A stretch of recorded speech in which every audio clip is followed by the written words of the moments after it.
لفظ اللہ کا معنی اور اشتقاق۔ اب لفظ اللہ کے متعلق سنیے۔ اللہ خاص نام ہے رب تبارک و تعالی کا۔ کہا جاتا ہے کہ اسم اعظم یہی ہے، اس لیے کہ تمام عمدہ صفتوں کے ساتھ یہی ذات موصوف ہوتی ہے، جیسا کہ قرآن کریم میں ہے هو اللہ الذی الی آخر الآیہ، یعنی وہ اللہ ہے جس کے سوا کوئی معبود برحق نہیں، جو چھپے کھلے کے جاننے والے ہیں، جو رحم کرنے والے مہربان ہیں۔ وہ اللہ جس کے سوا کوئی معبود برحق نہیں، جو بادشاہ ہیں، پاک ہیں، سلامتی والے ہیں، امن دینے والے ہیں، محافظ ہیں، غلبہ والے ہیں، زبردست ہیں، بڑائی والے ہیں۔ وہ ہر شرک سے اور شرک کی چیز سے پاک ہے۔ وہ اللہ پیدا کرنے والے ہیں، بنانے والے ہیں، صورت بخشنے والے ہیں۔ اللہ کے بہترین پاکیزہ نام ہیں۔ آسمان و زمین کی تمام چیزیں اللہ کی تسبیح بیان کرتی ہیں۔ وہ عزتوں اور حکمتوں والے ہیں۔ ان آیات میں باقی تمام نام صفاتی ہیں اور لفظ اللہ صفت ہیں۔ بس اصلی نام اللہ ہے، جیسا کہ ایک مقام پر فرمایا کہ اللہ ہی کے لیے ہیں پاکیزہ اور عمدہ نام، پس تم ان کو انہی ناموں سے پکارو۔ اور اللہ فرماتے ہیں اللہ کو پکارو یا رحمان کو پکارو، جس نام سے پکارو۔ اللہ کے پیارے پیارے اور اچھے اچھے نام ہیں۔ بخاری اور مسلم میں ابو ہریرہ رضی اللہ عنہ سے روایت ہے کہ رسول اللہ نے فرمایا اللہ تعالیٰ کے 99 نام ہیں، ایک کم 100، جو انہیں یاد کر لے جنتی ہے۔ اللہ ہی وہ نام ہے جو سوائے اللہ تبارک و تعالیٰ کے کسی اور کا نہیں۔ یہی وجہ ہے کہ آج تک عرب کو یہ بھی معلوم نہیں کہ اس کا اشتقاق کیا ہے، اس کا باب کیا ہے، بلکہ ایک بڑی نحویوں کی جماعت کا خیال ہے کہ یہ اسم جامد ہے اور اس کا کوئی اشتقاق ہے ہی نہیں۔ قرطبی نے علماء کی ایک بڑی جماعت کا یہ مذہب نقل کیا ہے، جن میں سے امام شافعی، امام خطابی رحمۃ اللہ علیہم وغیرہ ہیں۔ خلیل اور سیبویہ سے روایت ہے کہ الف لام اسم لازم ہے۔ امام خطابی رحمۃ اللہ علیہ نے اس کی ایک دلیل یہ بھی دی ہے کہ یا اللہ تو کہہ سکتے ہیں، مگر یا رحمان کہتے ہوئے کسی کو نہیں سنا۔ اگر لفظ اللہ میں الف لام اصل کلمے کا نہ ہوتا تو اس پر ندا کا لفظ یا داخل نہ ہو سکتا، کیونکہ قواعد عربی کے لحاظ سے حرف ندا کا الف لام والے اسم پر داخل ہونا جائز نہیں۔ بعض لوگوں کا یہ قول بھی ہے کہ یہ مشتق ہے، اور اس پر روبہ کا ایک شعر بطور دلیل لاتے ہیں، جس میں مصدر تألہ کا بیان ہے، جس کا ماضی مضارع الہ یألہ الہتن اور تألہن ہے، جیسے کہ ابن عباس رضی اللہ عنہما سے مروی ہے کہ وہ یذرک و آلہتک پڑھتے تھے۔ مراد اس سے عبادت ہے، یعنی اللہ کی عبادت کی جاتی ہے اور وہ کسی کی عبادت نہیں کرتے۔ مجاہد رحمۃ اللہ علیہ وغیرہ کہتے ہیں بعضوں نے اس پر اس آیت سے دلیل پکڑی ہے کہ وَهُوَ اللَّهُ فِي السَّمَاوَاتِ وَفِي الْأَرْضِ، اور آیت میں ہے وَهُوَ الَّذِي فِي السَّمَاءِ إِلَٰهٌ وَفِي الْأَرْضِ إِلَٰهٌ، یعنی وہی اللہ ہے، آسمانوں میں اور زمین میں وہی ہے، جو آسمان میں معبود ہے اور زمین میں معبود ہے۔ سیبویہ خلیل سے نقل کرتے ہیں کہ اصل میں الہٌ تھا جیسے فعال، پھر حمزہ کے بدلے الف و لام لایا گیا جیسے الناس کے، اس کی اصل اناس ہے۔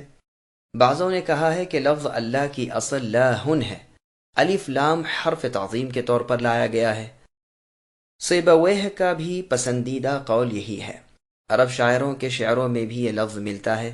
کسائی اور فرا کہتے ہیں اس کی اصل الالہ تھی، حمزہ کو حذف کیا اور پہلے لام کو دوسرے میں ادغام کیا، جیسے کہ لیکنہ هو اللہ ربی میں لیکنہ انا کا لیکنہ ہوا ہے۔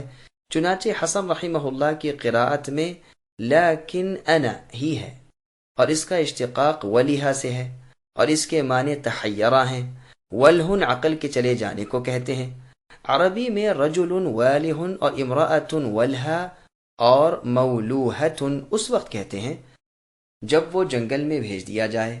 چونکہ ذات باری تعالی میں اور ان کی صفتوں کی تحقیق میں عقل حیران و پریشان ہو جاتی ہے، اس لیے اللہ کی ذات پاک کو اللہ کہا جاتا ہے۔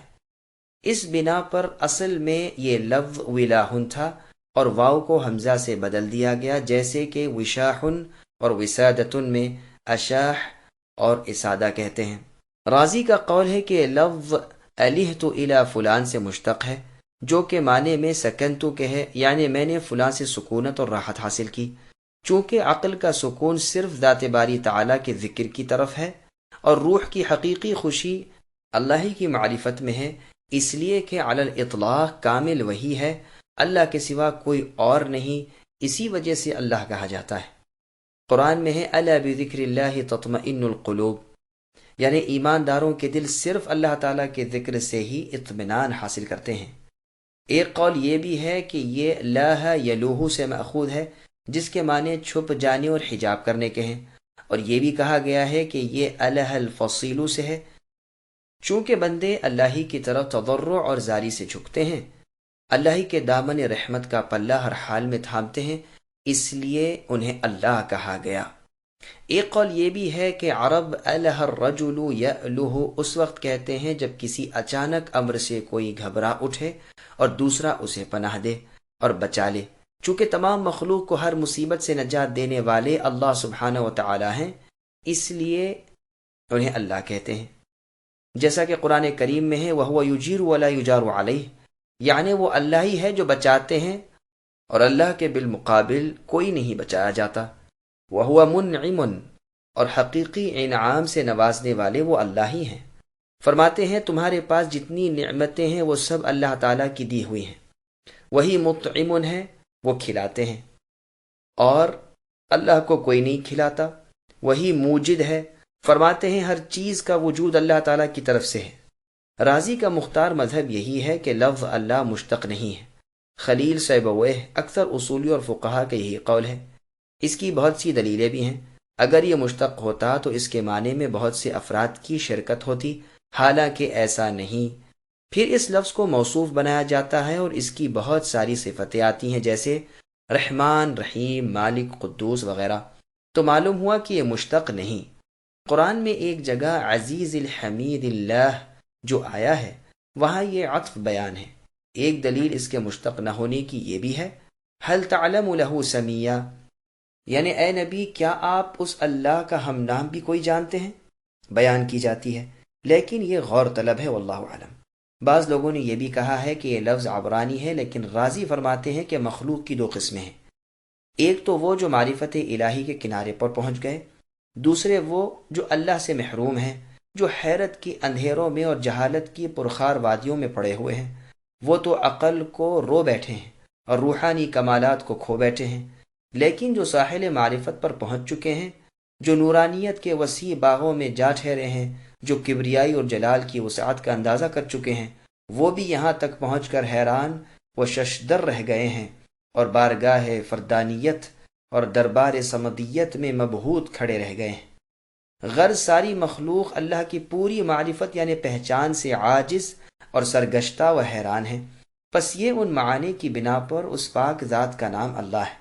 ساری مخلوق اللہ ہی کی محتاج، اللہ کے سامنے جھکنے والی اور اللہ کی تلاش کرنے والی ہے۔